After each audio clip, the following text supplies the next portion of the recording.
आपण पाहताय महाराष्ट्रातील सर्वात जलद news network Maharashtra police news 24। Khadakwasla पाटबंधाऱ्याच्या बेबी कॅनलवर वाढते अतिक्रमण, शाखा अधिकारी शेवरे यांचे जाणून बुजून दुर्लक्ष। नमस्कार, आपण पाहताय महाराष्ट्र पोलीस न्यूज 24। केडगाव येथे खडकवासला पाटबंधारे विभागाचा बेबी कॅनॉल गेला असून सध्या कॅनॉलच्या जागेमध्ये प्लॉट धारकांनी अतिक्रमण केले असून त्यामुळे बेबी कॅनॉलच्या भरावाला धोका निर्माण झाला आहे। हे सर्व उघड होत असताना सुद्धा केडगावचे शाखा अधिकारी सिद्धार्थ शेवरे हे शाखेतच येत नसल्यामुळे त्यांनी या अतिक्रमणांना मूक पाठिंबा दिला आहे की काय, अशी शंका नागरिकांमधून व्यक्त होत आहे। केडगाव गावातून खडकवासला पाटबंधारे विभागाचा बेबी कॅनॉल गेला असून शासनाच्या नियमानुसार कॅनॉलच्या जागेमध्ये स्थानिक धनदांडग्या प्लॉट धारकांनी अतिक्रमण केले आहे। त्यामुळे बेबी कॅनॉलच्या अस्तित्वालाच धोका निर्माण झाला असून भविष्यात तो फुटण्याची शक्यता निर्माण झाली आहे।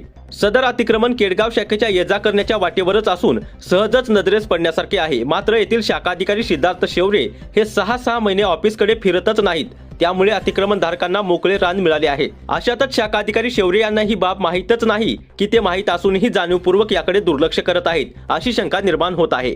शाखा अधिकारी सिद्धार्थ शेवरे यांची नेमणूक केडगाव येथे झालेली असून सुद्धा ते राहायला पुण्यात असल्याने तिथूनच सर्व सूत्रे हलवत आहेत की काय, असे वाटत आहे। शाखेत न येण्याचे कारण विचारले असता माझ्याकडे अतिरिक्त 3 ठिकाणचे काम असल्याचे उत्तर देऊन ते टाळाटाळ करतात। तसेच इतर अधिकारीही कामावर हजर नसतात, मात्र माझेच नाव का घेता, तुम्हाला बाकीचे अधिकारी दिसत नाहीत का, असेही ते माध्यमांच्या प्रतिनिधींना उलट उत्तरे देतात।